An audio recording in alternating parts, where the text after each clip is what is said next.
Bom dia, boa tarde, boa noite, meus queridos ouvintes. Está começando mais um SBN. Eu sou Vinícius Prado e, como sempre, eu tenho o Guilherme Vendramini aqui do meu lado. Tudo bom, Gui? E aí, pessoal, como é que vocês estão? Tudo bem com vocês? Mais um episódio, um programa muito especial começando, muito bacana. Vamos lá que eu tô ansioso para hoje. Hoje a gente tem mais um convidado, mas dessa vez temos a honra de trazer a primeira mulher no nosso programa. Seja muito bem-vinda, Karina. Se apresente para os nossos ouvintes e que seja a primeira de várias ainda que vai vir aqui com a gente. Legal, boa noite, pessoal. Tudo bem? Eu sou Karina, psicóloga na Defensoria Pública do Estado de São Paulo, professora universitária nos cursos de Psicologia e Direito e psicóloga clínica. Tá? Isso de atuação.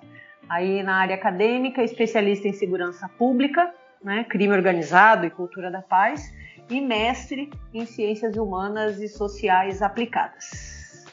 É pouca coisa, né? Pouca coisa. O currículo pequenininho. Já fiquei intimidado aqui.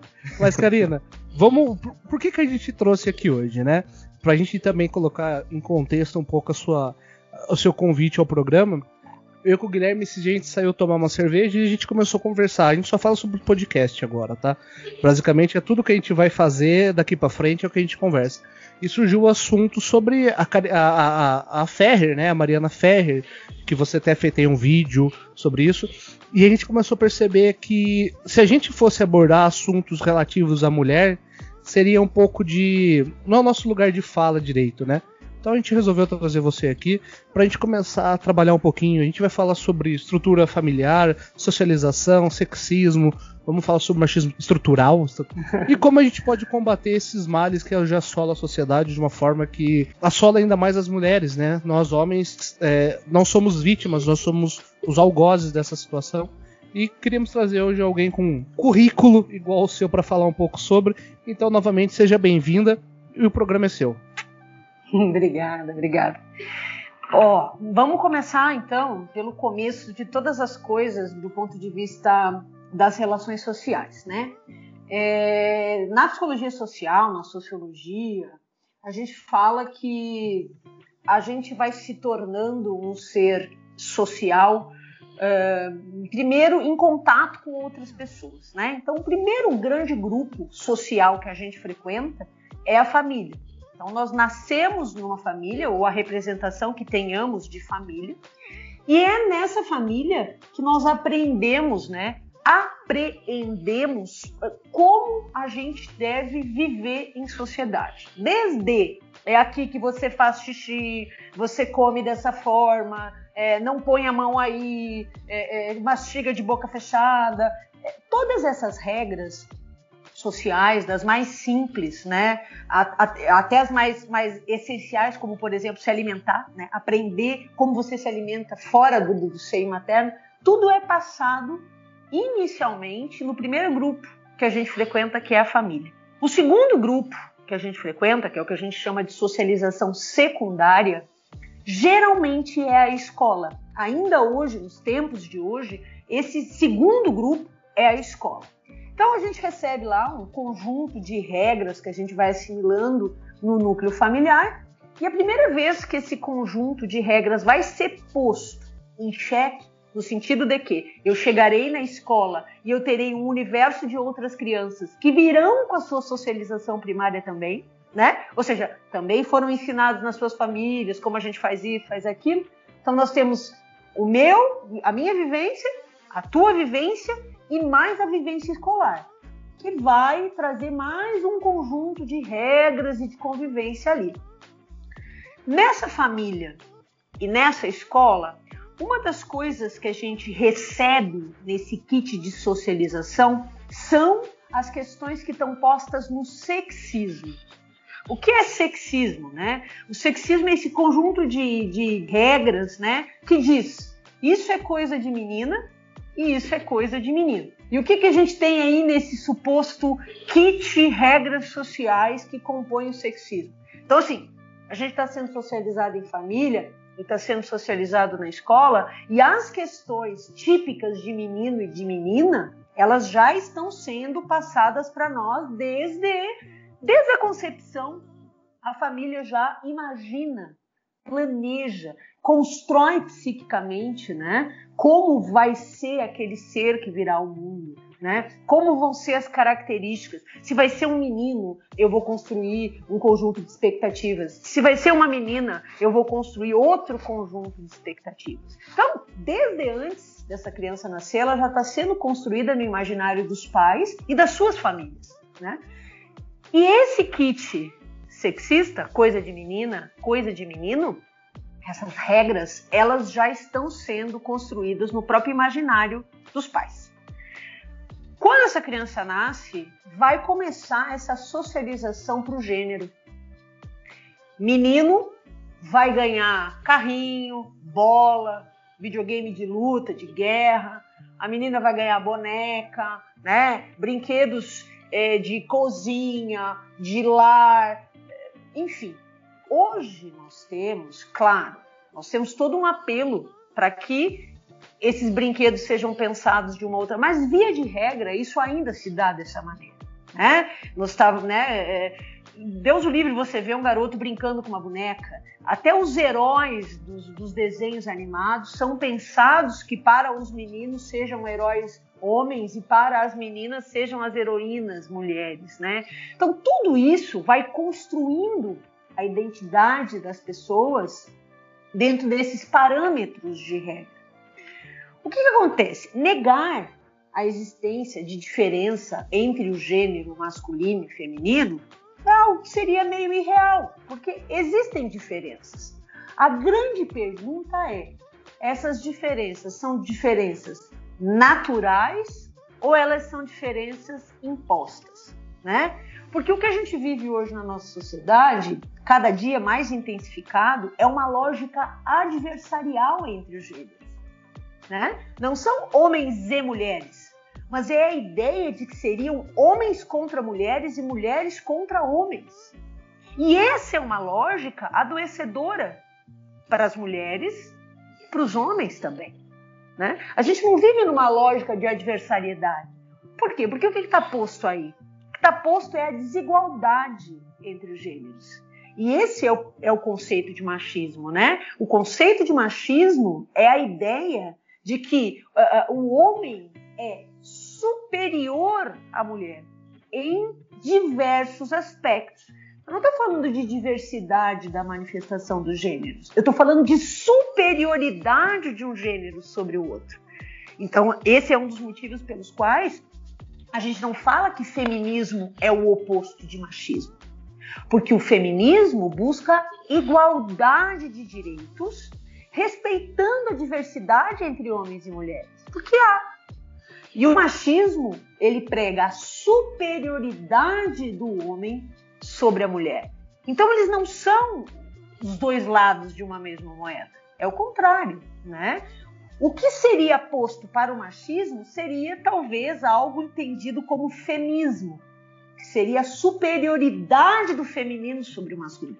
E o feminismo não fala disso. Ele fala, olha, tá vendo todo esse negócio que diz que a gente tem que ser recatada, que a gente tem que ser quietinha, que a gente não pode chamar muita atenção, que a gente não pode usar roupa curta, não pode ser muito assanhada, porque senão a gente tá dando mole, e isso não é coisa de mulher direita. Em contrapartida, a gente escuta o nosso pai dizendo, mas levei o fulano na zona, perdeu ontem o cabaço. Vocês não escutaram isso? Isso é uma coisa que a gente escuta. Então, o que acontece? A gente pode falar desse jeito, mas enfim, tá, né? Fica à vontade. Vamos Fica ser realistas, né? Sim, sim. E essas são coisas que vêm no kit sexismo, né? Só que o que acontece? Brincando assim, até parece folclórico, mas nesse você tem que ser recatada e quietinha, a mulher é ensinada a sofrer calada várias questões. Se o teu chefe te assediar, tu tem que tomar cuidado para não perder teu emprego. Então, não seja hostil, não vai dar mole, até porque tu é uma mulher casada, isso não é coisa de mulher direita. Mas tente dar uma resposta delicada, mas não demora. Então a gente é socializada para sempre pensar em agradar ao outro. E esse outro é o masculino, né? Quer dizer, eu canso, por exemplo, de ter casos lá na defensoria em que a gente atende mulheres vítimas de assédio sexual no trabalho, né? Que estão em sofrimento intenso psíquico. mas que não sabem como lidar. E aí, quando elas vão reportar isso a um superior, o que vem? Vem essa estrutura machista que diz, olha, não, mas veja bem, não é bem assim, né? Foi só um galanteio, foi só... Então, a gente tem sempre... E aí, uma ponta mais delicada da culpabilização da vítima. O caso da Mariana Ferrer, a gente que trabalha na justiça, aquilo ali que o advogado fez, o juiz e o promotor, a postura deles, para nós não é novidade. Para nós não é novidade, porque a gente cansa de que os argumentos, por exemplo, para um crime de estupro, sejam depositados no fato da mulher estar alcoolizada e ter dado mole, e incitado o agente até que ele não aguentou. Porque na nossa sociedade a gente entende que a natureza masculina é uma natureza sexual por excelência, né? Que um sexual sem controle, ao passo que as mulheres têm de ter uma natureza reclusa, né? Recatada, fechada, agradável e meiga, né? Mesmo que você esteja em algum nível sendo desrespeitado. Então, esse kit de socialização sexista, imagina as pessoas crescendo com isso na família, crescendo com isso na escola, crescendo com isso em todos os grupos. Imagina uma criança que vai crescendo, vendo essas regras, tendo a confirmação de que as coisas são assim. O quão difícil é que a gente perceba, faça com que o homem perceba que dentro dessa sociedade ele está num lugar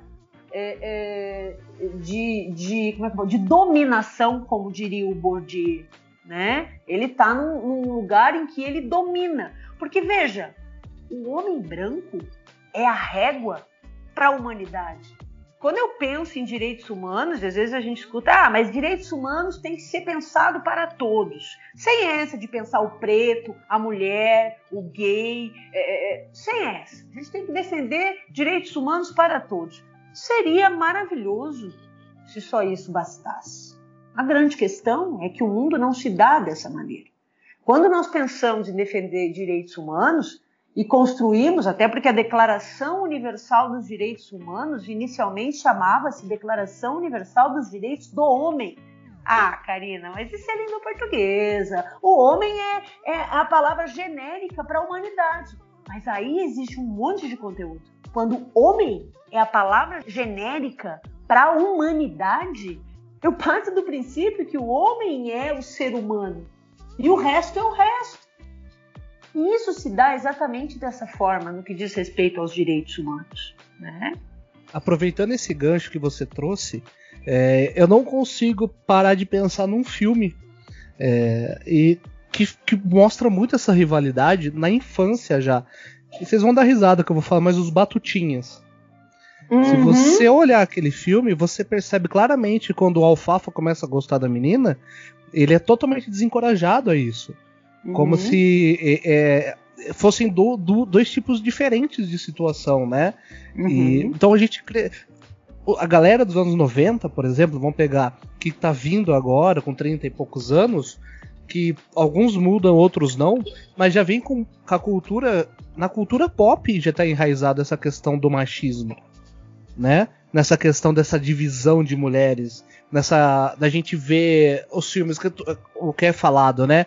Se o menino gosta de você, é por isso que ele tá te enchendo o seu saco, puxando o seu cabelo, te empurrando, te tratando mal, porque ele gosta de você. Nós somos, então, as mulheres meio que foram ensinadas você precisa aceitar ser tratada mal porque quer dizer que ele gosta de você. Isso é muito comum a gente ver nos filmes de antigamente, né? E antigamente eu falo coisa de 20 anos, 10 anos atrás. Essas questões, Vinícius, elas falam justamente dos aspectos de socialização, entendeu?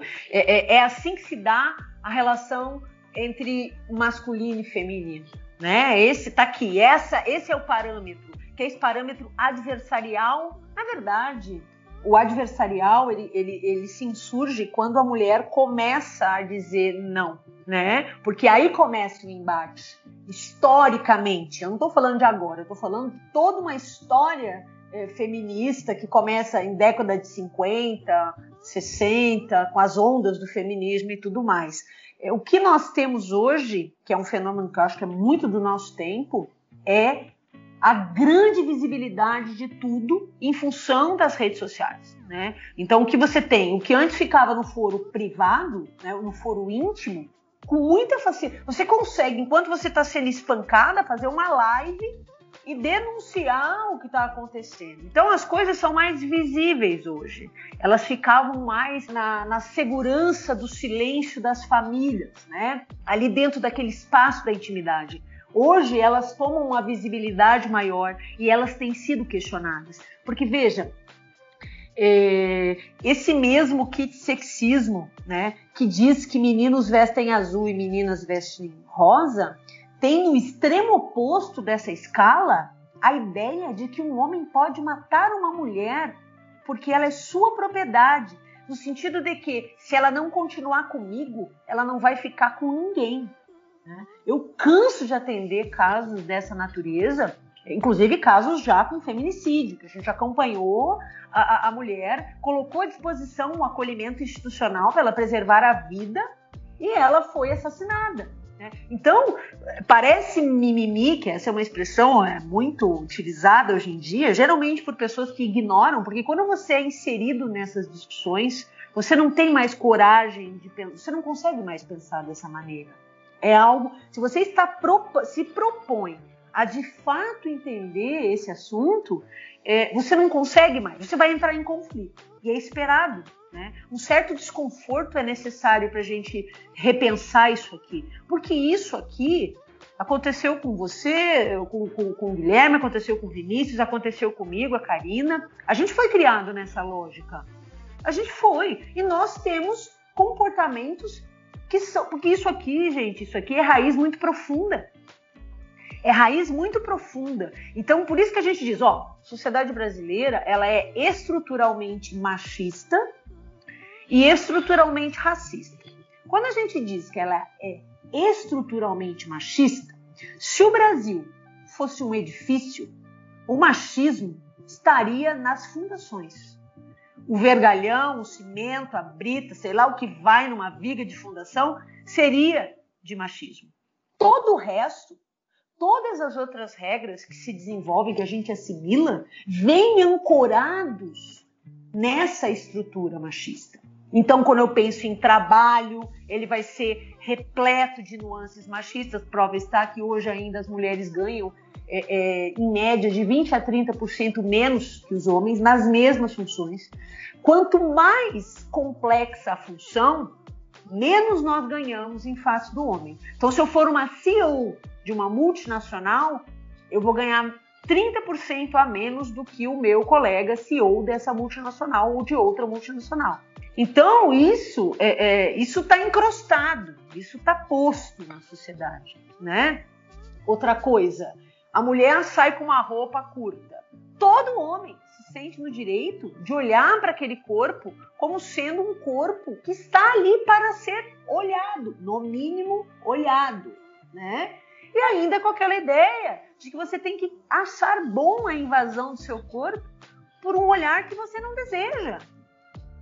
Não estou falando de homens e mulheres se desejando mutuamente, que beleza, você quer e eu quero. Não é disso que eu estou falando. Eu estou falando daquele olhar que invade, que desrespeita, que viola e que é o precursor de outras condutas. Quer dizer, nós temos aí, quer ver, em média, antes de chegar na parte bem de dados mesmo, 10 estupros coletivos por dia. 10 estupros coletivos por dia. A gente imagina, nós que trabalhamos com a justiça, que sejam relatados e feitos boletins de ocorrência de mais ou menos nem 10% dos casos. Bota isso no papel, né? Tem outros dados, né? Enfim, então, quando a gente minimiza esses efeitos do machismo estrutural que rege, porque nós mulheres também somos influenciadas. Não é incomum nós ouvirmos mulheres dizerem: mas também saiu com aquela roupa, queria o quê? Nós também falamos isso, porque nós também somos socializadas aqui. E a gente aprende uma coisa muito interessante. Se a gente quer ser agradável, se a gente quer ser agradável, a gente precisa entender o nosso lugar. E o nosso lugar é um lugar justamente de não questionar os elementos do machismo, não confrontar as coisas que nos violam e aceitar. Afinal de contas, você sabe como são os homens, né? Eles gostam muito de sexo, o homem tem essa necessidade. E a mulher não tem? Bem, né? Quer dizer, temos. Então, o que difere aí em que os homens estupram e as mulheres não? E aí eu me imagino quem vai escutar dizendo, que maravilha ser estuprado por uma mulher. Porque, de fato, essa não é uma realidade que está posta para vocês, como está posta para nós. Vocês imaginem agora um homem estuprando vocês. Não foi agradável, né? Não. Pois é. Então, aquilo que eu não desejo, uma coisa é imaginar um fetiche de uma coisa que eu sou criado para entender que eu tenho que estar sempre pronto. E aí é o lado que também ataca os homens, o homem não pode negar. Né? E quando o cara não... E aí? Né? Quer dizer, então essas nuances nos atingem de formas variadas. A diferença é que conosco, o fim da ponta dessa escala é a morte. E entra bem naquele ponto que você falou. Eu comecei a perceber, igual você falou, eu não vou usar a palavra se desconstruir, porque eu não acho que desconstrução pra gente, pra homem, seja válido. Acho que cabe-se uma reforma de pensamento nesse momento, né? É que a gente só consegue enxergar, por exemplo, o machismo, a gente só consegue começar a falar sobre quando ele chega num extremo.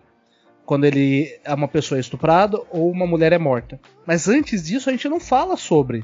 A gente não debate sobre, né? É igual o racismo. Vamos falar de racismo? Vamos, tem que morrer alguém. Tem que morrer um negro de forma brutal pra gente então começar a apontar dedos. Mas não antes. Não a hora que a gente desvia na rua, a hora que o segurança segue no shopping, a hora que a pessoa segura a bolsa, a hora que passa o negro. É isso que, então, a importância de se debater as nuances, o pequeno. Porque a hora que se torna grande já é tarde. Achei muito interessante o que você falou, Vinícius, pelo seguinte: existem as aspas, pequenas violações do dia a dia, né? A violência psicológica, por exemplo, é nefasta. Ela gera efeitos não só no psiquismo da mulher, mas dos filhos também.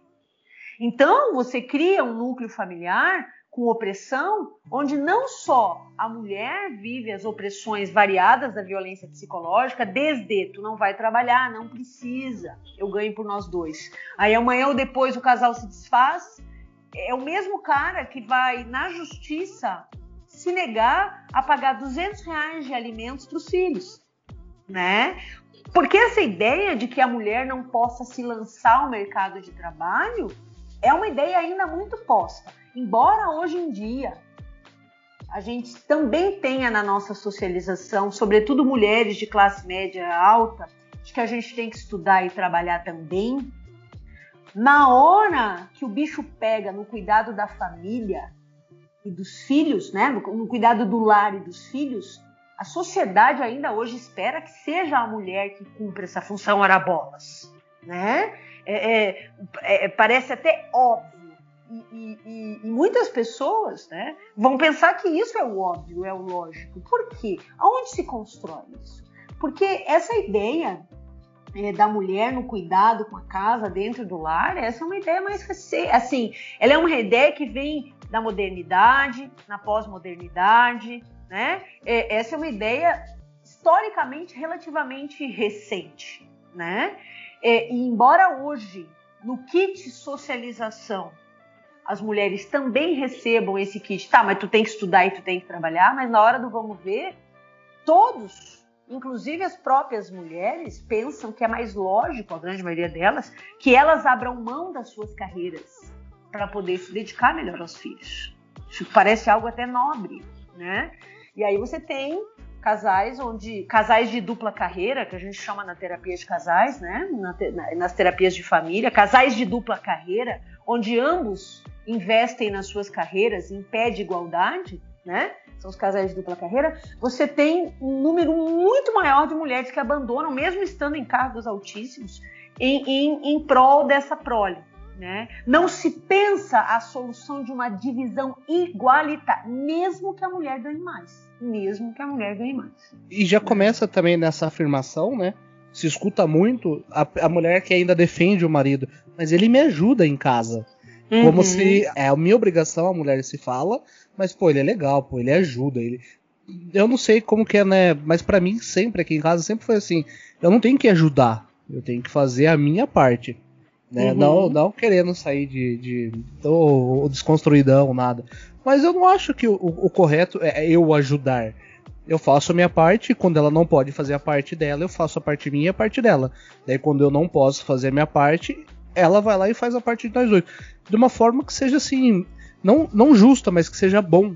Que funcione, né? Então assim, toda vez que eu sempre escutei, mas você ajuda com a sua filha? Eu falei, não ajudo. Eu faço o que eu tenho que fazer. Né? Eu faço a minha parte que me compete, então a gente divide tarefas, né? nessa questão. E isso é muito difícil ainda para essa questão do machismo que está estrutural. Né? A gente vê as mães falando para as filhas, não, mas o seu marido não pode fazer isso, o seu marido não pode fazer aquilo, quem tem que fazer isso é você. Eu escutei muito isso, minha esposa escutou muito isso. Igual, por exemplo, eu tenho uma filha, tem gente que acha um absurdo eu dar banho nela nessa questão. Mas, poxa, eu sou o pai dela, eu vou dar banho na minha filha, eu que dou banho nela, é a minha função. Sempre foi desde quando ela nasceu até agora. Mas para muitos isso é um absurdo, né? Como assim, um homem dando banho numa menina? Mas é minha filha. Então o estruturalismo do machismo é uma coisa muito enraizado na gente, né? Sim, tanto que nós tivemos e temos ainda gerações e gerações de homens que não abraçam seus filhos. Porque isso não é coisa de homem. Afeto não é entendido como não sendo uma coisa para homem. E aí vocês crescem a vida inteira tomando porrada e tendo que segurar o choro, com medo do guri que vai te pegar na escola porque sei lá o que tu fez ou tu não fez nada, né? Tendo que, vamos supor, dar em cima da menina, porque afinal de contas é o que se espera quando você tá morrendo de medo daquilo, como qualquer ser humano normal, né? Essa coisa do engolir o choro, pra mim, quando a gente faz isso com um menino, a gente tá violando aquele menino. Porque é como se dissesse assim, pega tudo isso que você sente, porque todos sentimos, somos humanos, e engole isso. E já te aviso, vai ser assim a vida inteira. E te digo mais, tu tem que cuidar das mulheres da casa. O que um menino vai entender que é cuidar das mulheres da casa? Né? Olha o tamanho também da expectativa que você deposita sobre os homens. Então o homem é aquele sujeito que ele não pode falhar em nenhum aspecto. E é evidente que esse não poder falhar em nenhum aspecto é impossível de se atingir. Porque não existe quem não falhe. Nem quem criou essa regra. Então veja, essa estrutura machista, ela traz prejuízos para ambos os gêneros. Não só para o feminino. Eu repito, claro, mas na extrema ponta nós somos mortas por sermos mulheres. Mas os homens também se matam nas brigas entre facções, entre grupos, no bar, um olhou torto para o outro, tem que mostrar macheza, porque quanto mais hostil, quanto mais agressivo, quanto mais negar essa estrutura machista, mais a gente entende que aquele homem está mergulhado até o pescoço nisso.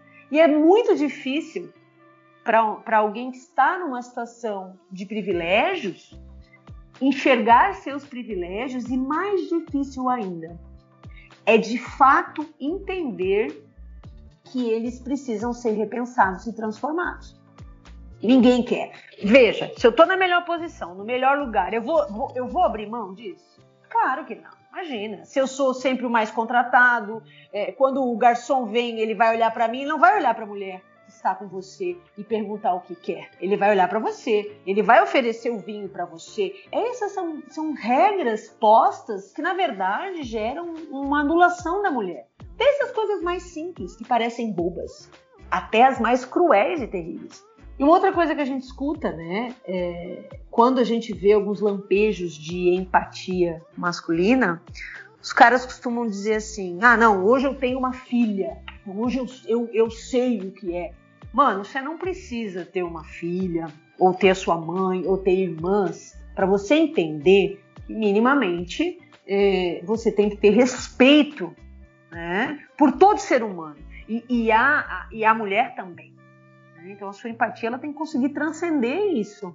Né? Talvez fique mais perto de você, mais intenso o sentimento quando você tem uma filha. Imagino que o sentimento de zelar por um serzinho que seja uma coisa gigantesca. Mas a empatia ela tem que anteceder isso.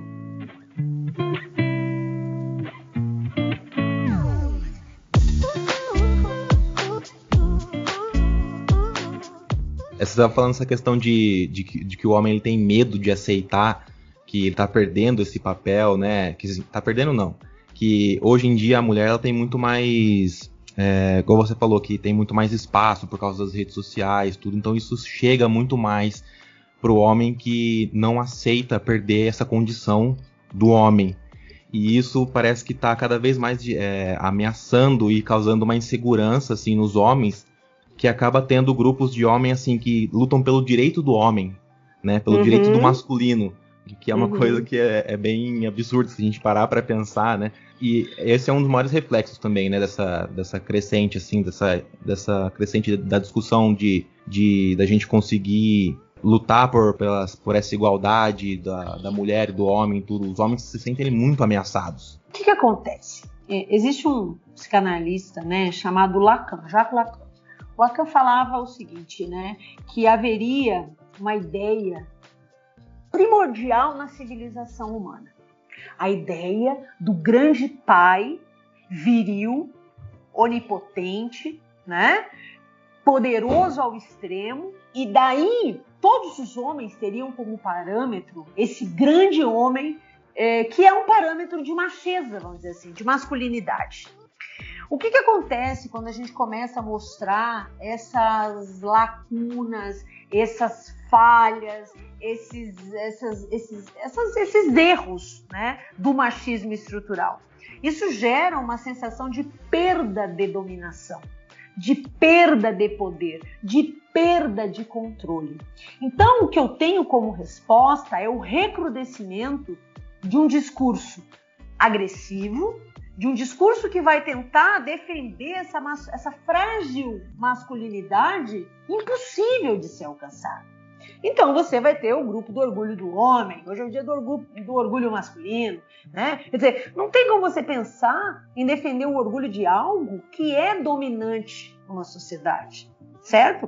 O parâmetro da coisa é o masculino. Veja, é bíblico. A mulher nasce para o homem, porque Adão estava sozinho, em tese, né, Gênesis, né? Deus foi lá, tirou uma costela com barro, né, e fez a mulher. Ela foi criada do homem, de uma parte secundária, né, para o homem. Então, se a gente for além, em livros históricos, como a Bíblia, porque a Bíblia, respeitando a crença de todos, mas a Bíblia é também um livro histórico, né, interessantíssimo do ponto de vista do aspecto histórico. Isso está posto desde muito antes, geração por geração. Essa é a lógica das coisas, né? Então, quando você sente que, de alguma forma, essa ideia, né, de que tudo sempre foi assim, desde que o mundo é mundo, e de que isso está mudando, isso dá uma sensação de que nós estamos perdendo os contornos da nossa sociedade, né? E isso vai gerar um movimento de resposta, e geralmente esse movimento de resposta, ele vem com ataque, porque ele gera ataque em quem sente. Isso, assim, desde 2018, eu entendo que a gente vem numa predominância dos discursos de ódio no Brasil, né? E nem falo de discurso de ódio contra minorias, porque as mulheres, se não me engano, são maioria no Brasil, e os pretos também. São 54% da população brasileira, 54, 56% são pretos, né? Então, quando a gente fala dos discursos que protegem, né, essas duas características humanas, a gente não está falando de defender minoria, a gente está falando de defender a maioria, né? E aí a gente tem eleição. Das 26 capitais brasileiras, somente uma elegeu uma mulher. E aí a gente se pergunta, por que nós mulheres não votamos em mulheres? Veja, nós também fomos socializadas para não acreditar que a gente tem força, que a gente tem condições, que a gente tem capacidade intelectual, porque política é capacidade intelectual, capacidade de articulação, né? Então a gente também cresce não confiando na gente. Então a gente não vota na gente, claro. A gente não joga esse jogo. Você precisa ter um nível de entendimento das relações de gênero muito aprofundado para você entender o que significa, por exemplo, o apelo vote em mulher preta. A gente sabe o que isso quer dizer, né? Mas o que eu queria até realçar nessa questão da mulher apoiar a mulher, é uma coisa que a minha esposa fala muito, é uma coisa que ela vem mudando muito. Por exemplo, quando a gente tá dois caras chegando numa festa, os dois não se conhecem. Eles se trombam, eles começam a conversar, eles viram um amigo. A mulher, a hora que ela vai ver a outra que ela não conhece, o primeiro pensamento dela, quem que é essa vagabunda? Porque mulher parece que ela foi ensinada a odiar a outra, né? Essa rivalidade, não deixa ela chegar perto do seu namorado, não deixa, sabe? Essa questão dessa rivalidade também entre as mulheres, né? Uhum. Que também não existe no mundo do homem. Sabe? Nós não somos criados para se odiar dessa forma. Também é um pensamento que deve ocorrer também não só na cabeça dos homens, mas principalmente na dos homens. Mas é por isso que se fala tanto de feminismo, né? Das mulheres se juntarem também e se apoiarem nessa situação. Existem grupos que questionam se isso de fato é assim ou se isso é também uma construção. Porque veja bem, como é que eu desarticulo um grupo? Eu mino as pessoas que compõem aquele grupo uns contra os outros. Toda mulher, quando vê a outra, pensa que é vagabunda e vai tirar o homem dela. Eu não sei se isso é exatamente assim que se dá, mas que isso é dito assim, isso é fato. Isso é dito assim, isso é fato, né?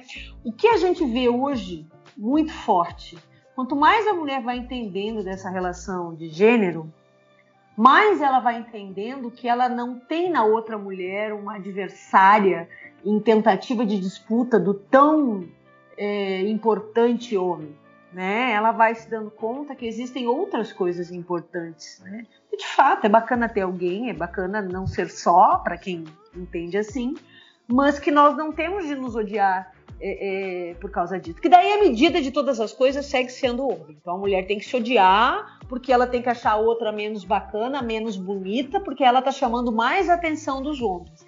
Eu não sei se isso é exatamente assim, ou aquela coisa da mentira bem contada vira verdade, né? Se não é vero, é bene trovato. Se não é verdade, pelo menos é bem falado, né? Então, não sei se essa não é uma das artimanhas, né, para seguir nos desarticulando e que a gente acredite nisso. Eu já tenho uma vivência bem diferente.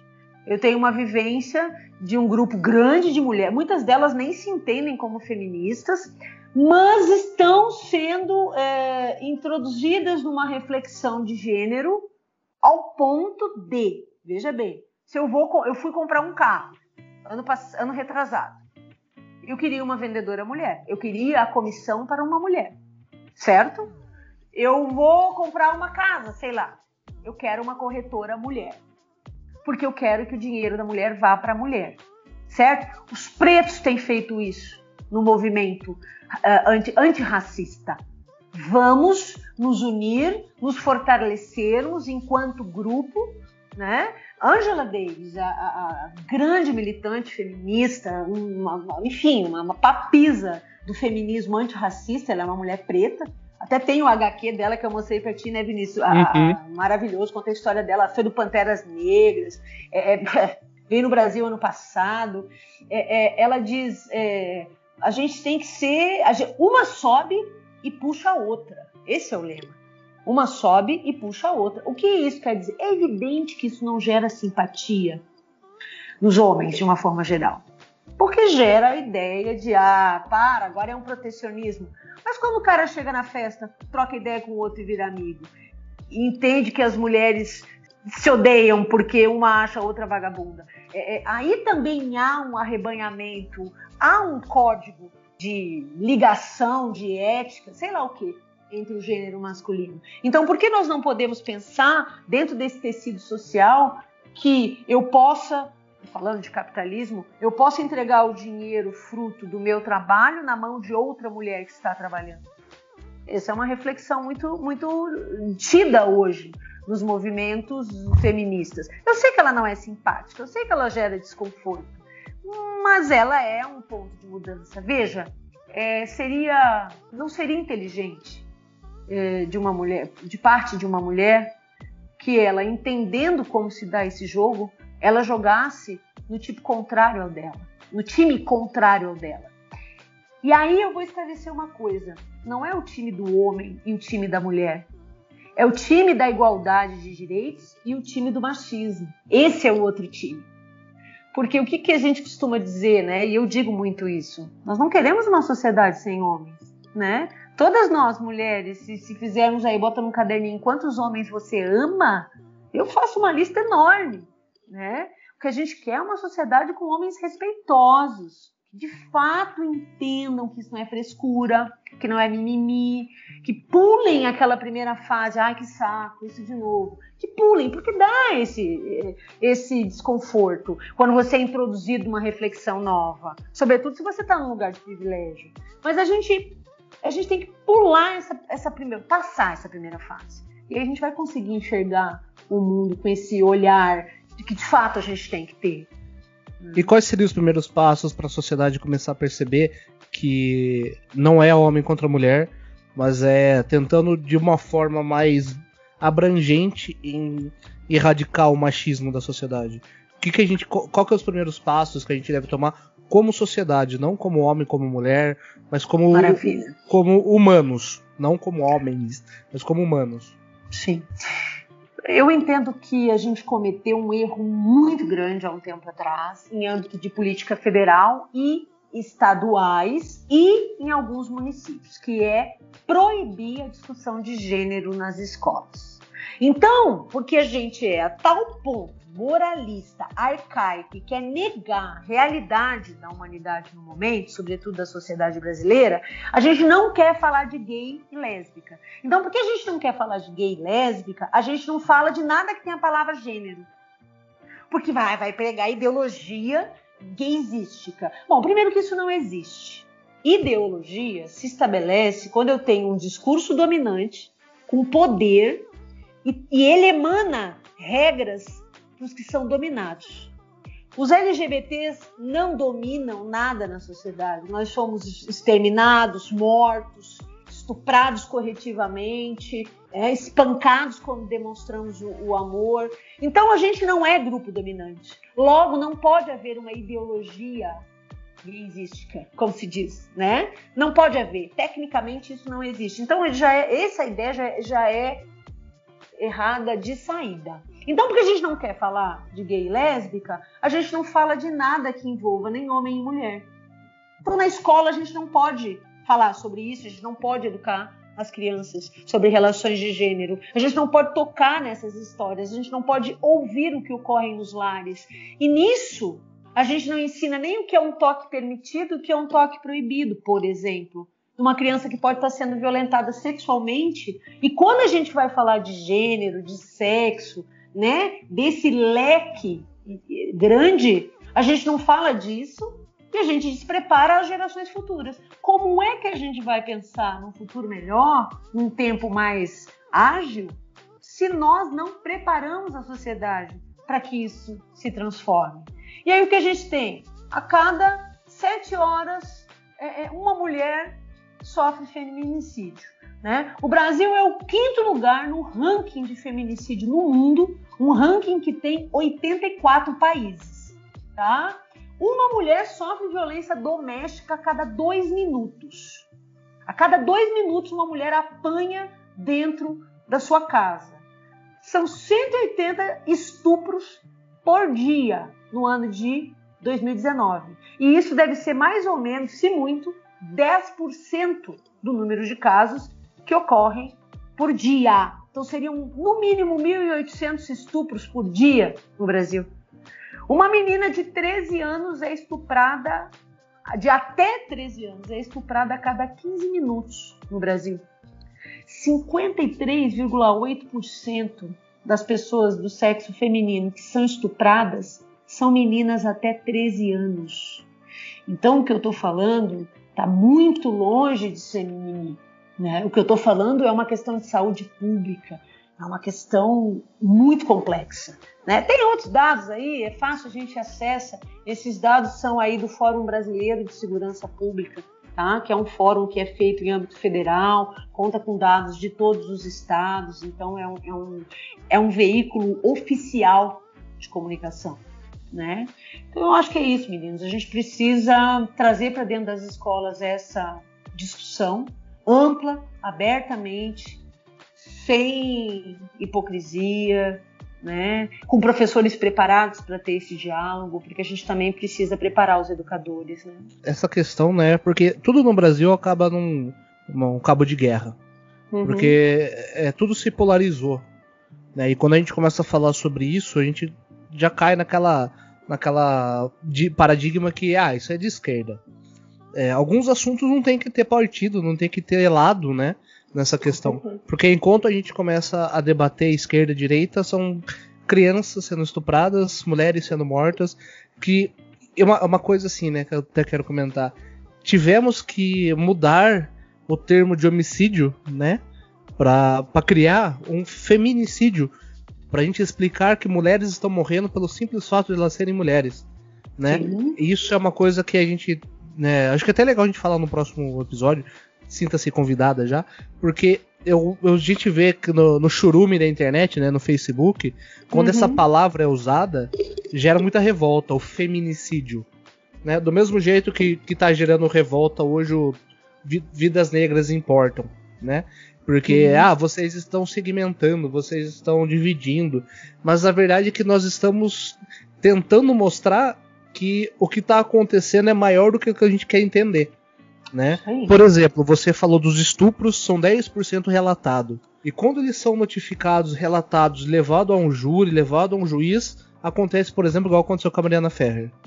Onde o caso dela foi simplesmente menosprezado, o estupro culposo, né, uma palavra que eu peguei ranço, essas duas palavrinhas é impossível você levar no seu dia a dia. E a gente acaba percebendo que nesse caso, por exemplo, ele saiu como vitorioso, o Aranha saiu como vitorioso, o empresário, no mesmo caso do Robinho, né, que a gente começa a falar assim, mas tem que entender os dois lados. Agora essa semana aconteceu com o senador, né, que ele está sendo acusado também de estuprar uma mulher, que ele levou ela sem condição, mas ela foi até o hotel com ele, então quer dizer que ela queria. A gente tem que mudar um pouco esse texto de justificar que ela queria, mas ela pode não querer mais. E a gente também tá querendo sempre o não. Mas às vezes o ato da pessoa simplesmente não conseguir falar mais sim, já é um não também que foi dito, né? Então, essa questão que você trouxe, que só 10% é relatado, e quando é relatado a gente ainda consegue anular isso de alguma forma. Sim, né? O discurso da mulher, ele é deslegitimado com muita facilidade, porque voltamos lá ao começo da conversa. O Brasil é estruturalmente machista. Então, essa estrutura, lembrem, tudo que vem depois no prédio vem com a influência disso. Então, sim, a mulher tá falando balela. Não, como no caso do Robinho. Mas é que hoje a gente tem essas feministas aí, né? Que daí é foda, não dá nem pra estuprar em paz. Porque é isso que vem implícito no discurso dele. Vamos ser bem, bem sinceros.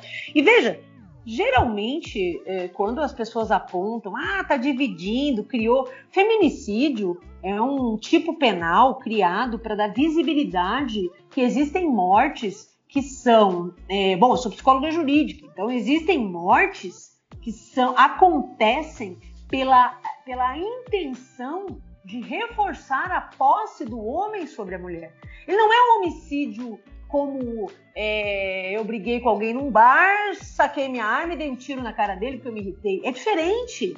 Ele é uma morte que acontece por um conjunto de elementos que fala de uma realidade social. Veja, o fato de algumas pessoas não concordarem não muda em nada a maneira como a realidade é de fato. Então, se algumas pessoas querem ficar alienadas, né, e entendendo que nós estamos discutindo hoje em dia se a Terra é plana.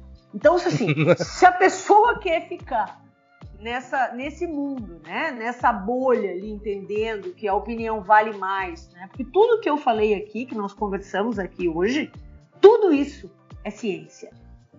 Tudo isso é ciência. Não tem uma opinião que eu tenha manifestado até o momento. Tudo é ciência, é dado estatístico, são pesquisas que a gente facilmente acessa na internet. Isso são verdades provadas, lidas, entendidas. Não é opinião. Hoje a gente está num tempo, quer dizer, que opinião e dado científico têm a mesma importância. E não tem, né? Não tem. Não é assim que a coisa acontece, não vai ser agora que a Terra vai ficar plana. Eu tenho um caso, para dar um exemplo. Eu trabalhei por 5 anos numa grande rede aí a nível nacional, e a gente percebe como que tá realmente, como que é estrutural no mercado de trabalho, né? A gente sempre tem números aí. Se eu não me engano, acho que a Karina pode até me confirmar isso, o número de mulheres que estão em faculdades e que têm diploma é muito maior do que o de homens, só que nas grandes redes, e principalmente nas grandes redes não, mas nos grandes cargos, sempre são os homens. Por mais que as mulheres são muito mais capacitadas, os números mostram isso. Né, tem muito mais mulher que tem o estudo, que tem, correu atrás. E até porque, assim, para você entrar numa faculdade, você só precisa passar a mulher por ela própria sozinha, ela consegue. Agora, quando tá no mercado de trabalho, tem toda essa estrutura, né? E só para dar um exemplo, eu acho que exemplifica bastante isso. Enfim, eu trabalhava nessa grande rede e eu cheguei a um cargo de gerência, então você começa a participar de processos ali. E nos primeiros processos que eu fiz, a gente recebia uma cartilha da empresa, né? Porque era uma coisa nova, né? Ainda não tinha conduzido uma entrevista, tudo. E tem uma cartilha que isso era um documento oficial da empresa, que por instrução às vezes você conversava com uma candidata que você percebe que ela era muito mais, assim, tinha muito mais competência e tudo mais, até o próprio currículo era muito melhor, mas aí você tem que levar alguns pontos em consideração, por ela ser mulher. Por exemplo, você perguntava, tem filho? Se tem filho, já pesa contra. Porque a mulher vai ter que, uma hora ou outra, ainda mais se o filho for pequeno, vai ter que deixar algumas horas de trabalho para levar a criança no médico. Não, eu tenho filho. Você tem com quem deixar? Né? Então, assim, essas perguntas para um homem que tem filho tem um peso muito diferente. Para um homem, se tem lá no currículo, ou é o que você pergunta, se tem filho, o homem fala, tenho, qual que é na cabeça de geralmente, tá? Eu sei que não é de todo mundo, mas na cabeça, assim, na cartilha que a gente recebia, pelo menos, um homem com filho, teoricamente, é mais responsável, ele já tem filhos, tudo mais, Agora, a mulher que tem filho, não, peraí. Então ela tem que ser muito, muito melhor do que o homem que tem filho para conseguir a mesma vaga. E eu tô falando que uma vaga, assim, não chega a ser um cargo... Era o primeiro cargo de entrada.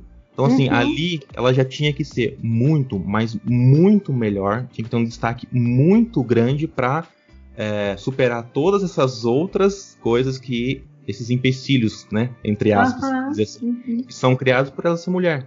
Né? Aí depois tem toda aquela história, mas a mulher ela vai ter TPM, aí tem aquela história, mas aí se junta 5 mulheres, elas têm TPM junto, aí fica aquele clima aqui na loja, tudo mais, enfim, tudo isso, e incrivelmente, era uma cartilha que a gente recebia oficial da empresa, né, com algumas normas assim. Então, assim, é uma coisa que aí você para pensar, você fala, caramba, a primeira vez que eu vi aquilo foi chocante pra mim, sabe? É uma coisa que a gente... Não é que a gente se nega a ver, mas a gente pensa que tá em jornal, pensa que tá no Jornal Nacional, tudo. A hora que você se depara com isso, e você senta e você conversa com uma pessoa que você vê com que ela é muito mais competente do que o candidato homem que saiu agora há pouco, mas você já é meio que induzido a contratar aquele homem por vários aspectos, eu acho que aí você começa a ter uma pequena noção de quão incrustado tá esse machismo estrutural, eu acho que daí que estrutural, exatamente. E aí que eu acho que o homem, quando ele começa, né, infelizmente alguns mantêm essa visão machista, mas aí que eu acho que você começa a entender assim, olha tudo que essa mulher tem que ser, além de ser muito melhor que o cara, tudo que ela tem que superar para conseguir a mesma vaga que ele, e uma pequena conversa ele se sabe que ela vai exercer a função muito melhor que ele. Bacana a sua percepção, viu, Guilherme? Muito bacana, muito bacana. E também muito se escuta, você não tem filho? Não, mas pretende engravidar? Exatamente. Como se esse segundo ponto fosse uma doença também, né? Exatamente, é. Porque daí o cara já coloca, pretende engravidar. Você é casado há quanto tempo? Há 2 anos. Não tá grávida? Então ela vai engravidar logo. Daí ela vai pedir licença. Daí da licença ela vai ficar 1 ano. E eu entendo a estrutura do capitalismo, que pra empresa é um dinheiro. Só que se a gente for pensar assim, a gente não vai ter mais mães trabalhando, a gente não vai ter mais mulheres trabalhando, porque simplesmente elas engravidam. Né? A empresa vai ter que tem que se adequar às situações, porque foi igual o Guilherme falou, essa funcionária é imensamente superior a um candidato às vezes, né? E vou falar uma coisa que você falou, às vezes o cara só pra ele ter filho não é mais responsável, tá? Vide eu, por exemplo. Não, exato, mas é que assim, é uma coisa, então, mas é que eu quero dizer assim, tipo, quando tem essa questão assim, não, mas o cara tem filho, ele não vai trabalhar pra comprar calça jeans, comprar celular, não, ele vai trabalhar pra sustentar a casa, sustentar o filho. E quando é a mulher, não, mas ela vai trabalhar, ela tem filho, ela vai ter que sair. Mas ela vai engravidar. E se ela engravidar, ela vai pegar 4 meses de licença, depois tem licença amamentação, e depois não sei o que lá. Aí se ela ficar ruim, ela vai ter que ficar saindo. Então tem... é só pra assim... A mulher ela tem que superar muito mais do que ela ser só superior. O homem, em questão de habilidade, de currículo, tudo, tem tudo isso ainda que ela tem que superar mais. Sim, com certeza, com certeza. Isso é posto assim, de fato, né? E outra coisa, é muito mais fácil eu rejeitar um currículo feminino, porque eu vou ter esses outros critérios paralelos, do que eu transformar uma sociedade no entendimento de que este casal ou as empresas podem, sem haver perda nos lucros, propor uma maneira de que tanto o homem quanto a mulher possam estar com os filhos em um tempo igualitário. Por exemplo, a Alemanha. Na Alemanha, a gente teve, há um tempo atrás, um movimento muito potente dos homens migrando para o trabalho em home office e passando um maior tempo com seus filhos. Então, para nós, é muito mais lógico não contratar a mulher, porque se ela tem filho, ela vai se dedicar, ou se ela não tem, ela vai ter logo, né? Então, o filho para a mulher sempre é... E a gente acabou de ver aqui na nossa conversa que por mais que nós sejamos incentivadas na nossa socialização a estudar e trabalhar ainda hoje, na hora do vamos ver, é esperado da gente que a gente assuma isso. Então veja, essa estrutura ela é tão complexa que só eu trabalhando intensamente com as futuras gerações desde o início, eu possa assegurar uma mudança estrutural. E isso é uma opinião minha na leitura teórica e na realidade que eu vejo. Enquanto a gente não investir potentemente nas futuras gerações, nós não teremos uma transformação a médio prazo que seja uma transformação significativa.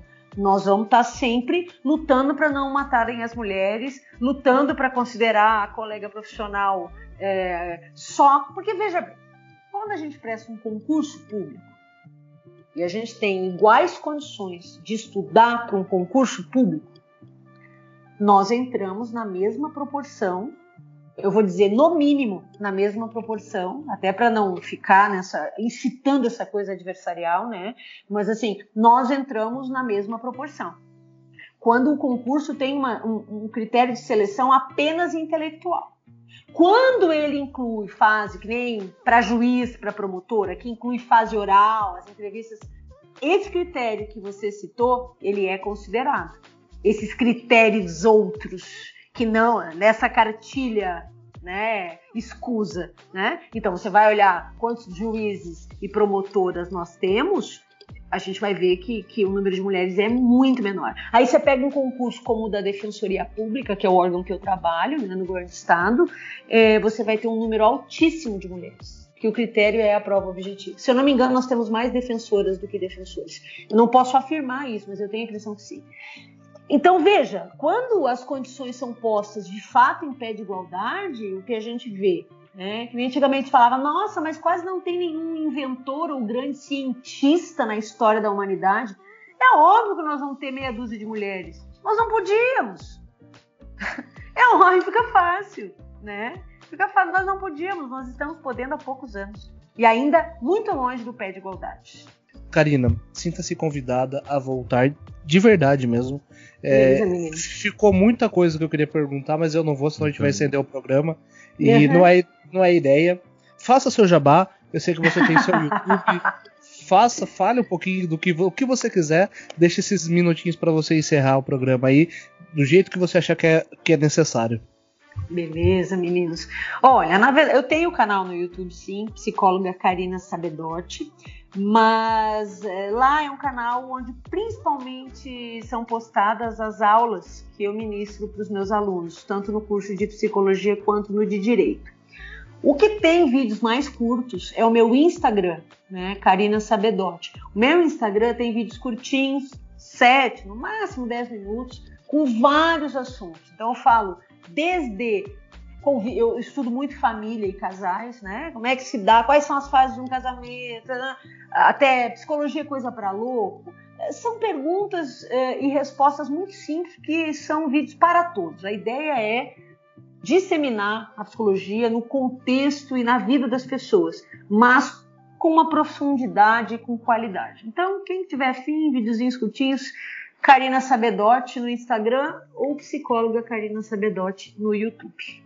Karina, queria agradecer a sua presença aqui. Eu acho que hoje eu fiquei bem quieto, porque é bom a gente ouvir bastante. Eu acho que principalmente eu e o Vinícius, né? A gente ainda tem que aprender muita coisa, tem que melhorar muita coisa. É muito gratificante. Foi muito gratificante para mim ouvir você hoje. Ainda tenho muitas perguntas, muitas coisas que eu quero conversar, então já vai ficar aí aberto um convite para uma segunda participação, uma terceira, igual o Vinícius falou. E mais uma vez agradeço demais a sua participação. Foi muito elucidante, pelo menos para mim. Obrigada, meninos. Karina, de fato a gente raspou a superfície. Esse lago ainda é muito profundo. E não cabe eu e o Guilherme só ficar debatendo. Você é muito bem-vindo aqui. A gente vai te convidar, vai te trazer mais vezes. E muito obrigado pela presença. De verdade mesmo, foi sensacional. E aos ouvintes que chegaram até aqui, muito obrigado pela audiência de vocês. Na descrição desse episódio vai estar o link do YouTube, do Instagram da Karina. Sigam ela, deem esse mérito para uma grande profissional. E obrigado a todos vocês por terem nos ouvido até aqui. E até mais. Tchau!